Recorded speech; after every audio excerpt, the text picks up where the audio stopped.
नमस्कार तथा सुप्रभात। काया कैरनमा तपाईलाई साथी दिपा तिमल सिन्हासँगै मिलन तिमिल सिन्हाको स्वागत छ। काया कैरन उज्यालो रेडियो नेटवर्कसँगै उज्यालो अनलाइन र मोबाइल एप्लिकेशनबाट एकसाथ प्रसारण भइरहेको छ। आज 2078 साल पुस 30 गते शुक्रबार, पुस शुक्ल पक्षको द्वादशी तिथि, सन् 2022 जनवरी 14 तारिक। काया कैरन सुरु गरौं मुख्य खबरका शीर्षकहरूबाट।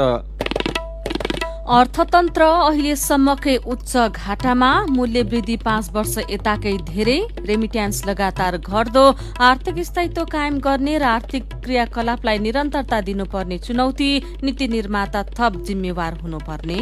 खोप अभियान अस्तव्यस्त, पहुँच हुनेले लुकी छिपी तेस्रो मात्रा लगाइरहँदा तथ्याङ्कमै गडबडी, खोप केन्द्र बढाउन र अभियानको रूपमा समुदाय स्तरमै पुर्याउन सुझाव। सीमित केन्द्रहरूमा राखेर दिनभरि लाइन लाग्नुपर्ने, अनि चाहिँ त्यस्तो होइन कि गाउँ गाउँमै लगाउने चाहिँ प्रयास गर्नु पर्यो, अभियानको रूपमा जानु पर्यो। आफूलाई अब्बल बनाउँदै पूर्व कमलरी, कोही उच्च शिक्षामा, कोही विभिन्न सामाजिक संस्थाको नेतृत्वमा रहेर उदाहरणीय काम गर्दै।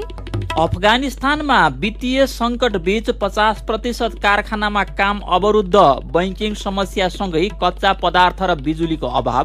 र राष्ट्रिय भारोत्तोलनमा सन्देश गुरुङ र विशाल सिंह विष्टको राष्ट्रिय कीर्तिमान, इङ्ग्लिस प्रिमियर लिग फुटबलमा लिभरपुललाई धक्का, अफ्रिका कप अफ नेसन फुटबलमा क्यामरूनलाई लगातार दोस्रो जित। कैरनमा अब खबरको सिलसिला। देशको अर्थतन्त्रका सबैजसो सूचक ऋणात्मक स्थितिमा पुगेका छन्। देश भित्रिने र बाहिरिने विदेशी मुद्राको अवस्था देखाउने शोधनान्तर हालसम्मकै उच्च घाटामा पुगेको छ। विदेशी मुद्रा सञ्चित पाउने 2 खर्ब रुपियाँले कमी आएको छ। मूल्य वृद्धि 5 वर्ष यताकै उच्च बिन्दुमा पुगेको छ। रेमिट्यान्स लगातार घटिरहेको छ। राष्ट्र बैंकको अध्ययन प्रतिवेदन अनुसार चालु आर्थिक वर्षको पहिलो महिनादेखि नै शोधनान्तर घाटा बढ्दै गएर गएको मङ्सिरमा 1 खर्ब 95 अर्ब रुपियाँ पुगेको छ। यो गएको आर्थिक वर्षको प्रचलित मूल्यको कुल ग्राहस्थ उत्पादन जीडीपीको अनुपातमा 4.6% हो। अर्थतन्त्रका जानकारका अनुसार शोधनान्तर घाटामा रहँदा विदेशी लगानी निरुत्साहित हुन्छ, उत्पादनमा नकारात्मक प्रभाव पर्ने भएकाले देशको परनिर्भरता बढ्छ र विदेशी विनिमय सञ्चितमा ह्रास आउँछ। त्यसैले शोधनान्तर स्थिति र विदेशी मुद्रा सञ्चितलाई बृहत रूपमा निगरानीमा राख्नुपर्ने समय आएको उनीहरूको भनाइ छ। राष्ट्रिय योजना आयोगका पूर्व उपाध्यक्ष मेनबहादुर श्रेष्ठले शोधनान्तर स्थिति व्यवस्थापन नै अहिलेको सबैभन्दा ठूलो चुनौती रहेको बताउनुभयो। पछिल्ला केही महिनामा निरन्तर जसो अर्थतन्त्रका सबै क्षेत्रमा एकैपटक समस्या देखिँदै आएको उहाँले बताउनुभयो। एकैपटक सबै सूचक धेरै ऋणात्मक भएको सम्भवतः यो पहिलो पटक हो उहाँले भन्नुभएको छ। समस्या समाधानका लागि नीति निर्माता थप जिम्मेवार भएर लाग्नुपर्छ। विद्यमान अवस्थामा सुधार ल्याउन अर्थ मन्त्रालय र राष्ट्र बैंकले केही नीतिगत प्रयास गरेकाले बिस्तारै तिनको प्रभाव देखिनेमा श्रेष्ठ विश्वस्त हुनुहुन्छ। तर अहिलेको समस्या जटिल रहेकाले अहिलेसम्मको प्रयास पर्याप्त छैन उहाँले भन्नुभयो। ठूलो समस्या शोधनान्तर स्थितिमा सन्तुलन ल्याउनु र तरलता समस्या समाधान गर्नु हो। राष्ट्र बैंकका प्रवक्ता गुणाकर भट्टले समष्टिगत आर्थिक स्थायित्वका परिसूचक निकै दबावमा देखिएको स्वीकार गर्नुभयो। आर्थिक स्थायित्व कायम गर्ने र आर्थिक क्रियाकलापलाई निरन्तरता दिनुपर्ने चुनौती छ। उहाँले भन्नुभयो यस्तो अवस्थामा अत्यावश्यक बाहेक वस्तुका आयात कम गर्नुपर्छ, विदेशी सहायता परिचालन बढाउनुपर्छ। कोरोना भाइरसको संक्रमण दर बढेसँगै सीमा नाकामा स्वास्थ्य सुरक्षा जाँच कडा पारिएको छ। भारततर्फका प्राय नाकामा सुरक्षा जाँच कडा पारिएका छन्। चीनतर्फका सीमा नाकाबाट केही मालवाहक कन्टेनर भित्रने बाहेक मानिसको आवत जावत बन्द छ। प्रदेश 2 का महोत्तरीको जलेश्वर, भिड्डा मोड, पर्साको वीरगंज, रौतहटको गौर, सिराहाको माडर र औरहीमा रहेको नाकामा हेल्प डेस्क स्थापना गरी नेपाल प्रवेश गर्नेहरूको स्वास्थ्य परीक्षण शुरू गरिएको छ। त्यसैगरी लुम्बिनी प्रदेशका महेशपुर, रूपन्देहीको बेलहिया, कपिलवस्तुको कृष्णनगर र नेपालगंजको जमुनाहा नाकामा हेल्प डेस्क मार्फत एन्टिजेन परीक्षण थालिएको छ। सुरक्षाका लागि नाकामा नेपाल प्रहरी, सशस्त्र प्रहरी, स्वास्थ्य कर्मी खटिएका छन्। तर आइसोलेसन होल्डिङ सेन्टर नहुँदा संक्रमितलाई भने परामर्श र सुरक्षाका सामान्य सामग्री दिएर होम क्वारेन्टिनमा पठाउने गरिएको छ। विश्वभरको मानवाधिकार अवस्था विश्लेषण गरिएको एक प्रतिवेदनले नेपालमा सरकारी अस्पतालले कोभिड दोस्रो लहरमा कयौंको ज्यान गएको तथ्य सार्वजनिक गरेको छ। सरकार तदारुक भएको भए त्यस्ता धेरै संक्रमितको ज्यान बच्ने प्रतिवेदनको दाबी छ। अन्तर्राष्ट्रिय मानवाधिकारवादी संस्था ह्युमन राइट्स वाचले हिजो सार्वजनिक गरेको मानवाधिकारको विश्वव्यापी अवस्था सम्बन्धी प्रतिवेदनमा नेपालको स्वास्थ्य सेवामा रहेको असमान पहुँचको अवस्था महामारीको बेला अझ उदाङ्गिएको उल्लेख छ। कोभिड-19 महामारीमा पूर्व तयारी गर्न र उच्च बिन्दुमा पुग्दा त्यसलाई सम्बोधन गर्न सरकार पूर्णतया असफल भयो। यसको परिणाम थुप्रै बिरामीको ज्यान जान गयो। यसलाई रोक्न सकिन्थ्यो, प्रतिवेदनमा भनिएको छ। गरिबीमा बाँचेका सीमान्तकृत समुदायका व्यक्तिको जनजीवन लकडाउनका कारण प्रभावित हुन पुगेको प्रतिवेदनमा उल्लेख छ। नेपालले मातृ शिशु स्याहार 1 दशकदेखि निरन्तर प्रगति गरिरहेको थियो, तर लकडाउनका कारण स्वास्थ्य संस्थामा सुत्केरी हुनेको संख्यामा गिरावट आएको ह्युमन राइट्स वाचको प्रतिवेदनमा उल्लेख गरिएको छ। कायाकैरनमा खबरको सिलसिला बाँकी नै छ, सुन्दै गर्नुहोला। उज्यालो रेडियो नेटवर्कसँगै उज्यालो अनलाइन र मोबाइल एप्लिकेसनमा प्रसारण भइरहेको कायाकैरनमा तपाईँलाई फेरि स्वागत छ। यतिन्जेल हामीले अर्थतन्त्र अहिलेसम्मकै उच्च घाटामा, मूल्यवृद्धि 5 वर्ष यताकै धेरै, रेमिट्यान्स लगातार घट्दो, कोरोना संक्रमण बढ्न थालेपछि सीमा नाकामा उच्च सतर्कता लगायतका खबर प्रस्तुत गर्यौं। अब बाँकी खबर। धेरैजसो सरकारी तथा निजी अस्पतालमा कार्यरत स्वास्थ्य कर्मी, उच्च ओहदाका कर्मचारी तथा नेता तथा मीडिया कर्मीले समेत तेस्रो मात्रा लुकीछिपी लगाइरहेको पाइएको छ। पहुँचुनीले कोरोना भाइरस विरुद्धको तेस्रो मात्रा लगाइसक्दा पनि सरकारी संयन्त्रले भने पहिलो र दोस्रो मात्रा लगाएकाहरूको रेकर्ड दुरुस्त राख्न सकेको छैन। हिजोसम्मको तथ्याङ्क हेर्दा कुल जनसंख्याको 50.9% एक मात्रा खोप लगाएका छन् भने पूर्ण खोप लगाउने 38.5% मात्र छन्। लक्षित जनसंख्याको 77.6% ले पहिलो र 58.7% ले पूर्ण खोप लगाएका छन्। पहुँचवालाले लुकीछिपी खोप लगाइरहेका सरकारको यो तथ्याङ्कलाई सही मान्न सकिन, किनकि तेस्रो मात्रा लगाए पनि उनीहरूले पहिलो वा दोस्रो मात्रा लगाउन आएको भनेर ढाँटेका छन्, जसले तथ्याङ्कमै गडबडी देखिन्छ। सरकारले अनिवार्य अनलाइन दर्ता गर्ने भने पनि केन्द्रमा दर्ता भएको नाम भेरिफाई गर्ने सिस्टम बन्ने छैन। सेवाग्राहीले लिएर गएको अनलाइन फारम हेरेकै भरमा भटाभट खोप दिँदैछ। कुन व्यक्तिले कति मात्राको खोप लगाउँदैछ भन्ने संयन्त्रै नहुँदा खोप अभियान अस्तव्यस्त बनेको छ। स्वास्थ्य सेवा विभाग परिवार कल्याण महाशाखा का निर्देशक डाक्टर विवेक लालले सुरुवातदेखि नै अनलाइन दर्ता लागू नगर्दा चुनौती थपिएको बताउनुभयो। सरकारले कुल जनसंख्याको 40% ले पूर्ण मात्राको खोप लगाएपछि मात्र अतिरिक्त डोज दिने भनेको छ। हिजोसम्म 38.5% ले पूर्ण खोप लगाइसकेका छन्। माघ महिनाको पहिलो हप्तादेखि फ्रन्टलाइनमा खटिने स्वास्थ्य कर्मीलाई अतिरिक्त डोज दिने स्वास्थ्य तथा जनसंख्या मन्त्रालयले जनाएको छ। मन्त्रालयका प्रवक्ता संगीता कौशल मिश्राका अनुसार जसले नियम मिचेर तेस्रो डोज लगाएका छन् उनीहरूले आधिकारिक खोपको क्यूआर कोड पाउँदैनन्। आजको कान्तिपुर दैनिकले खबर छापेको छ। सरकारी स्टोरमा कोरोना विरुद्धको झण्डै 1 करोड डोज खोप मौजदात छ, तर त्यसको सुलभ र व्यवस्थित वितरण नहुँदा संक्रमणको जोखिम बढेको छ। सरकारले नै सार्वजनिक स्थलमा 25 जना भन्दा धेरै भेला हुन रोक लगाएको छ, तर खोप लगाइरहेका सीमित ठाउँमा धेरैको ठेलमठेल भिड छ। विज्ञहरूले कोरोना रोकथाम र नियन्त्रणको लागि बन्द र निषेध गर्ने भन्दा पनि खोपको पहुँच बढाउन सुझाव दिएका छन्। नागरिक खोप केन्द्रसम्म पुग्नुपर्ने बाध्यता हटाउँदै सरकार नै खोप लिएर गाउँ ठाउँमा पुग्नुपर्ने जनस्वास्थ्यविद डाक्टर बाबुराम मरासिनीको सुझाव छ। लकडाउनको विकल्प खोप आइसक्यो, त्यसो त खोपको मात्रा चाहिँ एकदमै धेरै भन्दा धेरै जनतासम्म चाहिँ पहिलो डोज नलगाएकालाई दोस्रो डोज लगाइदिनु पर्यो, दोस्रो लगाएकालाई अब तेस्रो डोज लाउन सकिन्छ भने लाउनु पर्यो, लाउँदै नलागेकोलाई पहिलो डोज लाउनु पर्यो। अनि त्यसपछि यो लकडाउन सकडाउनको कुराहरू चाहिँ कसैले सोध्नुपर्ने लकडाउन हुनुपर्छ भनेर सोध्नुपर्ने अवस्था नै आउँदैन। यसरी जनता चाहिँ यहाँ खोप केन्द्रसम्म आउनुपर्ने बाध्यतालाई हटाउनुपर्छ कि खोप केन्द्रसम्मै सरकार जानु पर्यो, खोप लगाउने मान्छेहरू जानु पर्यो, समुदायमै जानु पर्यो कि समुदायमा गएपछि त्यहाँ धेरै ठुलो भिड पनि हुँदैन, लामो लाइन पनि हुँदैन। अनि त्यहाँ चाहिँ एउटा समुदायमा अथवा एउटा गाउँमा चाहिँ 1 दिन लगाउने, अर्को गाउँमा अर्को दिन लगाउने गर्दै गएपछि चाहिँ धेरैभन्दा धेरै गाउँमा लगाउन सकिने हो। यो चाहिँ खोपलाई यसरी चाहिँ सीमित केन्द्रहरूमा राखेर दिनभरि लाइन लाग्नुपर्ने अनि चाहिँ कोरोना छ भने जोखिम हुने त्यस्तो होइन कि गाउँ गाउँमै लगाउने चाहिँ प्रयास गर्नु पर्यो, अभियानको रूपमा जानु पर्यो। मेरो पनि भन्नु छ। सरकारले आउँदो माघ 7 गतेदेखि सार्वजनिक ठाउँमा कोरोना विरुद्धको खोप कार्ड अनिवार्य गरेको छ। यो निर्णयपछि खोप केन्द्रमा नागरिकको भिड बढेको छ। आजको मेरो पनि भन्नु छमा हामीले काठमाडौँको सिभिल अस्पतालमा खोप लगाउन लाइन बसेका केहीलाई कतिको सहज छ भनेर सोधेका छौं। सुनिल कुमार रौतहट। कस्तो लाइन बस्नु परिरहेछ, अन्त ठाउँमा नजिक ठाउँमा गऱ्यो भने अलि सजिलो हुन्थ्यो होइन, त्यही हो। दिपा खत्री। कोही आफ्नो मान्छे अगाडिको लगिहाल्छ, नभए हामी यसरी उभिएर बसिरहनु पर्छ। घुसालिहाल्छ मान्छे कहाँ टाढाबाट आएको हुन्छ, नभए अनिवार्य लाइनमा बसेर गरेको भए राम्रो। कुमार श्रेष्ठ। घर मेरो बालकोट भक्तपुर। खोप त अब लाउनै पर्यो नि होइन, अब यस्तो भयङ्कर रूपमा अब फैलिरहेको छ रोग होइन, आफ्नो सेफ्टीको लागि पनि लाउनै पर्यो। अब यो खोप केन्द्र बढाउनु पर्यो होइन, अब खोप लाउनेलाई सजिलो गर्नु पर्यो, त्यही त हो नि। मेरो नाम आइसो पन्थी, घर काठमाडौँ नै। अब सरकारले नै गर्दैछ नि त, खोप कार्ड बिना अब यता इन्ट्री छैन भनेपछि, अनि त्यही भएर लाउन आएको। 100% छैन नि त यो, हल्का इम्युनिटी बुस्ट गर्ने हो। लाइनहरू अलि व्यवस्थित नै छैन, अब पुरुष महिलाको सम्म छुट्टै हुनुपर्ने होइन, अलि दुरीहरू त झन् केही नै छैन। मेरो हिमालयले घर चाहिँ मेरो अर्घाखाँची। मैले लगाउन टाइम पाइरहेको थिएन होइन, आज टाइम पाएर आएको छु।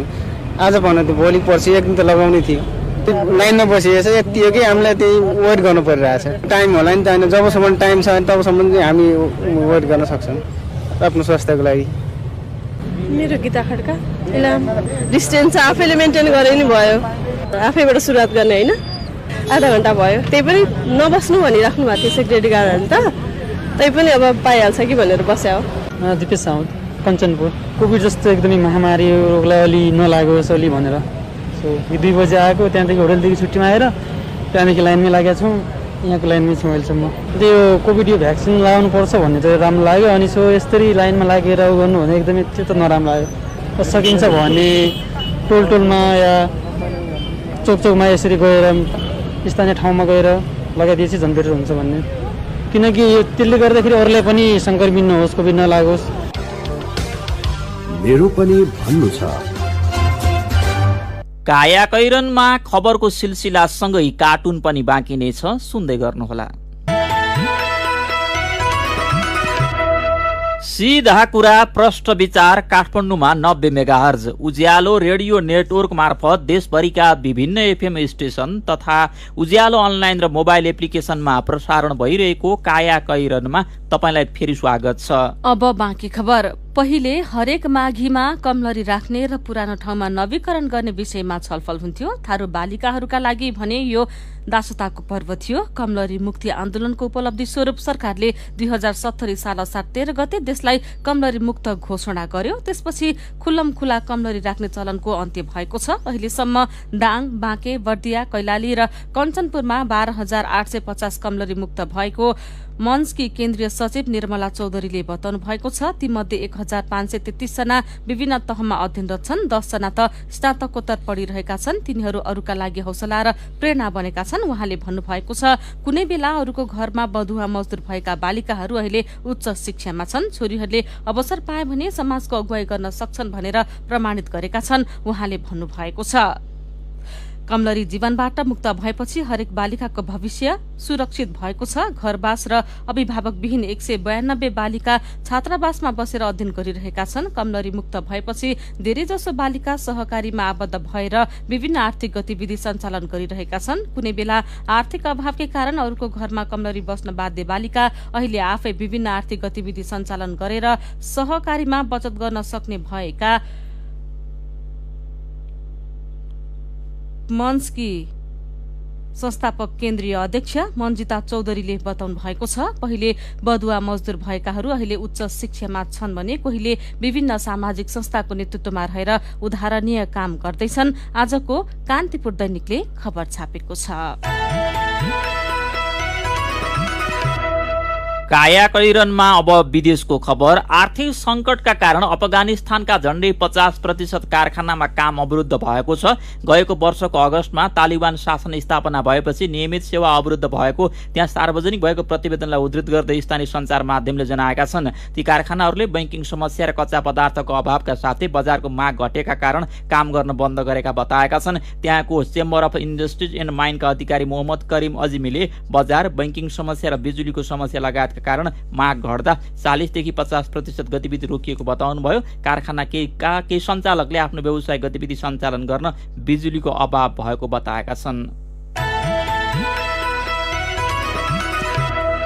अब खेल खबर। राष्ट्रिय भारोत्तोलन प्रतियोगितामा नेपाल प्रहरीका सन्देश गुरुङ र विशाल सिंह विष्टले नयाँ राष्ट्रिय कीर्तिमान बनाएका छन्। सन्देशले सिनियर पुरुष 96 केजीको स्न्याचतर्फ 109 केजी भार वहन गर्दै विशाल सिंह विष्टले बनाएको 108 केजीको कीर्तिमान भंग गरेका हुन्। यस्तै सिनियर पुरुष 102 केजीमा विशालले स्न्याच, क्लिन एन्ड जर्क र कुलमा राष्ट्रिय कीर्तिमान स्थापित गरेका छन्। खेलकी अर्को प्रसंगमा शहीद स्मारक ए डिभिजन लीग फुटबलमा 9औं चरणका खेल आजदेखि हुँदैछन्। आज दशरथ रंगशालामा 2 खेल हुँदैछन्। पहिलो खेलमा एपीएफ क्लब र हिमालयन शेर्पा तथा दोस्रो खेलमा मनाङ मर्स्याङदी क्लब र सातोबाट युथ क्लब खेल्नेछन्। त्यसैगरी फुटबलकी अर्को प्रसंगमा इंग्लिश प्रिमियर लीग फुटबलमा लिभरपुललाई धक्का लागेको छ। गैराती भएको खेलमा लिभरपुल 10 खेलाड़ीमा सीमित आर्सेनलसँग गोलरहित बराबरीमा रोकिएको छ। त्यसैगरी अफ्रिका कप अफ नेशन फुटबलमा आयोजक क्यामरूनले लगातार दोस्रो जित निकालेको छ। गैराती भएको खेलमा इथियोपियालाई 4 गोल अन्तरले पराजित गर्दै क्यामरूनले दोस्रो जित निकालेको हो। जितसँगै समूह ए को क्यामरूनले 2 खेलमा 6 अंक जोडेको छ। क्यामरून समूहको शीर्ष स्थानमा छ। इथियोपियाको यो लगातार दोस्रो हार हो। अंकविहीन इथियोपिया पुछारमा छ। कायाकैरनमा अब केही खबर संक्षेपमा। नेपालमै निर्माण गरिएको पहिलो स्याटेलाइट सानो स्याट-1 अन्तरिक्षमा प्रक्षेपण गरिएको छ। स्पेस एक्स को फाल्कोन 9 रकेट मार्फत अमेरिकाको केप क्यानिबर्न फ्लोरिडा स्पेस सेन्टरबाट नेपाली समय अनुसार हिजो राति 9:10 रकेट प्रक्षेपण भएको हो। कोरोना भाइरसको संक्रमण बढ्दै गएपछि सरकारले सिंहदरबार प्रवेश गर्न यसअघि दिएका सबै प्रकारका पास रद्द गरेपछि हिजो सरकारको मुख्य प्रशासनिक केन्द्रमा हुने काम र मानिसको चाप घटेको छ। यसैबीच कोरोना संक्रमण तीव्र फैलिरहेका बेला सावधानी र सतर्कता नअपनाउँदा प्रदेश 2 मा भने जोखिम बढेको छ। भैरवमा रहेको विशेष आर्थिक क्षेत्र सेज पूर्ण सञ्चालनमा नआउँदै 7 उद्योगको अनुमति खारेज भएको छ। सेजभित्र उद्योग सञ्चालन अनुमति लिई ठाउँ मात्रै ओगटेपछि ती उद्योगको इजाजत पत्र खारेज गरिएको हो। बस्ती नजिकै प्राकृतिक स्रोत सम्पदा उपलब्धता हुँदाको प्रत्यक्ष अप्रत्यक्ष फाइदा स्थानीय बासिन्दाले मन नगेलिने गरेका उदाहरण धेरै भेटिने गरेका छन्। प्राकृतिक सम्पदा वरदान साबित हुँदा स्थानीय बासिन्दाको आर्थिक स्तरमा वृद्धि भई जीवनशैलीमा पनि परिवर्तन हुने गरेको छ। तर मकवानपुरको चुरे शिवालिक भेगका स्थानीय बासिन्दाका लागि बस्ती नजिकै रहेको युरेनियम खानी वरदान होइन अभिशाप जस्तै भएको छ।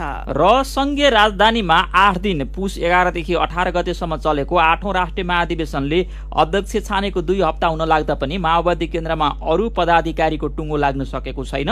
मुख्य गरी महासचिव पदमा विवाद भएपछि रोकिएको पदाधिकारी चयन प्रक्रिया अहिले नेताहरूमा कोभिड संक्रमण देखिपछि अनिश्चित भएको हो। कायाकैरनमा अब पालो आयो उखानको। पुस फासफुस। उज्यालो रेडियो नेटवर्कबाट प्रसारण भइरहेको कायाकैरन सक्नु अघि मुख्य खबर फेरि एकपटक। अर्थतन्त्र अहिलेसम्मकै उच्च घाटामा, मूल्य वृद्धि 5 वर्ष यताकै धेरै, रेमिट्यान्स लगातार घट्दो, आर्थिक स्थायित्व कायम गर्ने र आर्थिक क्रियाकलापलाई निरन्तरता दिनुपर्ने चुनौती, नीति निर्माता थप जिम्मेवार हुनुपर्ने। खोप अभियान अस्त व्यस्त, पहुँच हुनेले लुकी छिपी तेस्रो मात्रा लगाइरहँदा तथ्याङ्कमै गडबडी, खोप केन्द्र बढाउन र अभियानको रूपमा समुदाय स्तरमै पुर्याउन सुझाव। आफूलाई अब्बल बनाउँदै पूर्व कमलरी, कोही उच्च शिक्षामा, कोही विभिन्न सामाजिक संस्थाको नेतृत्वमा रहेर उदाहरणीय काम गर्दै। अफगानिस्तानमा वित्तीय संकट बीच 50% कारखानामा काम अवरुद्ध, बैंकिङ समस्यासँगै कच्चा पदार्थ र बिजुलीको माग अभाव।